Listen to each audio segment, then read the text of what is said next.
Baik, Ibu, selanjutnya pilih nomor berapa? Nomor 7. Nomor 7, kita buka box nomor 7. Cincin api. Nah, ini dia.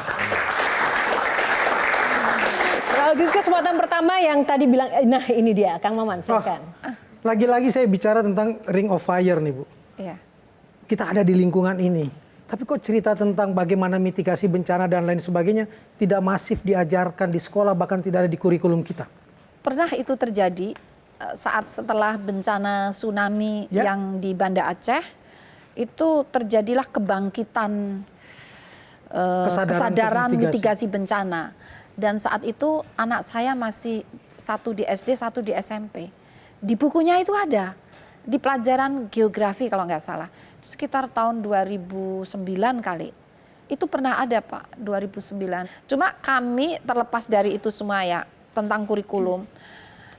BNPB kami dan beberapa perguruan tinggi itu ada program juga yang goes to school ya, mengajarkan bagaimana kewaspadaan untuk bencana. Itu ada, tapi sifatnya informal ya, Itu dia. tidak kurikulum ya.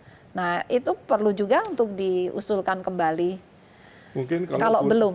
Kalau kurikulum sudah terlalu berat anak-anak. Ya mungkin ekstrakurikuler. Ekstrakurikuler. Atau ya. yang audiovisual atau gimana gitu yang lebih. Iya bisa ya. Iya.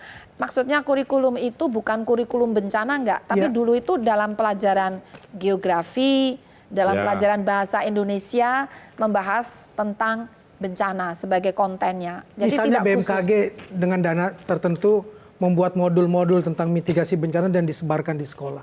Kami lakukan itu, istilahnya BMKG goes to school, tidak hanya tentang bencana, tentang iklim juga, dan juga di-upload di website. Jadi sebetulnya video-video klipnya, jadi kalau anak-anak itu kan sukanya video film kartun kayak Doraemon itu ya. Dalam bentuk itu sudah Pak, sudah dilakukan Pak. Jepang kan bisa begitu tenang menghadapi semua itu karena dari sekolah, dari kecil sudah diajarkan. Betul, dan Jepang memulainya lebih dari 100 tahun yang lalu. Nah, soal cincin api, Ring of Fire juga, dan potensi bencana di Indonesia ini kan juga banyak.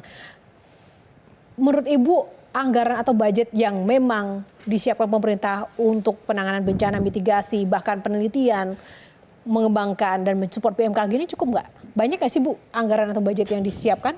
Kan itu penting juga loh untuk infrastruktur dan teknologi juga. Terus terang kami bersyukur nih sudah 2 kali lipat ya.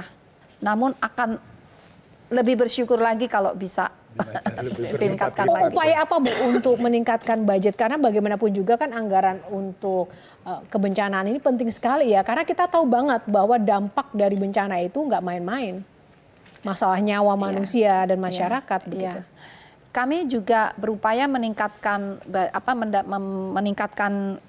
anggaran itu tidak hanya dari APBN, tapi juga misalnya dari grant, dari kerjasama dengan pihak negara maju itu dari situ juga, dan pemerintah juga mendorong melalui ini socio entrepreneur, jadi memberikan layanan khusus untuk industri. Nah itu berbayar, tapi kalau untuk publik tidak berbayar.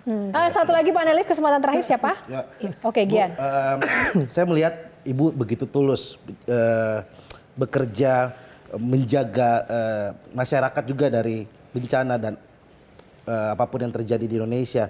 Jika Ibu sudah tidak di BMKG, apa harapan Ibu dan pesan-pesan Ibu terhadap siapapun yang melanjutkan apa yang Ibu sudah lakukan? Ya. Itu tadi, jangan lelah untuk terus gigih gitu ya. Apapun kesulitannya, seperti waktu kami menghadapi banyak bencana, senjatanya kurang gitu misalnya. Nah, jadi agar jangan lelah untuk mengembangkan tidak hanya teknologi tapi juga SDM-nya. Jadi kami mencanangkan sejak tahun lalu harus lahir 500 dokter baru di BMKG dalam waktu 5 tahun. Itu karena teknologi itu terus naik, seperti itu, terus meningkat. Selain tadi harapan dan mungkin Bu, kalau boleh dikasih kesempatan untuk curhat, apa yang benar-benar Ibu ingin sampaikan juga untuk masyarakat Indonesia, yang mungkin kan menjadi posisi di Ibu ini tadi kan stressful juga gitu kan, nggak mudah. Apa harapannya agar semua pihak juga bisa mendukung baik masyarakat ataupun pemerintah. Ya, saya berharap, ini kami ya bukan saya, kami berharap agar masyarakat lebih karena kita tinggal di negara yang ring of fire, juga cuacanya, iklimnya sangat kompleks. Jadi agar lebih lebih waspada, tapi jangan panik ya. Sehingga cara paling mudah bagaimana? Itu aja, aplikasi Info BMKG itu diinstal dan sering-sering membuka aplikasi itu agar kita bisa tahu secara lebih dini macam itu, dan jangan merusak lingkungan karena perubahan iklim itu kan karena ulah kita yang merusak lingkungan tadi. Itu saja, jaga lingkungan, juga terus monitor kondisi cuaca iklim, gempa dan peringatan dini. Bu, tapi ngomong-ngomong, badai alam sama badai politik lebih kenceng mana, Bu? Menurut Ibu? Saya tidak tahu. Nah, tapi ada satu badai yang saya juga benar-benar ingin Ibu praktekkan di sini, karena kadang itu di kami sebagai presenter itu kami sering banget membacakan yang namanya perakiraan cuaca. Dan itu tidak mudah loh pemirsa semuanya, membaca perakiraan cuaca dari Sabang sampai dengan Merauke, hanya ada angka, suhu, data, dan kami harus membacakan itu, datanya pun dari BMKG. Bahkan ketika ada bencana-bencana, ketika ada live report pun harus datanya dari BMKG, dan itu hanya angka-angka. Nah, itu nggak mudah loh Bu jadi presenter membaca itu. Oleh karena itu kita ingin Ibu merasakan derita yang kami alami. Boleh berkenan maju di depan, kita berikan semangat Ibu untuk jadi presenter cuaca kita. Pemirsa, kami ajak Anda menyimak perakiraan cuaca hari ini berdasarkan data dari Badan Meteorologi, Klimatologi, dan Geofisika. Dari citra satelit dapat dilihat sebagian besar wilayah Indonesia berpotensi hujan pada siang hingga malam hari. Kita lihat di wilayah DKI, di sini terlihat adanya potensi hujan badai. Oleh karena itu, mohon pemirsa bersiap-siap bagi yang akan merencanakan untuk kegiatan di malam hari, mengunjungi kekasih di malam hari, harap waspada adanya hujan badai agar hubungan Anda tidak mengalami badai porak-poranda. Lanjut lagi Bu, masih lagi Bu. Oke. Berbicara mengenai badai, barangkali pemirsa mengingat lagu Badai Pasti Berlalu.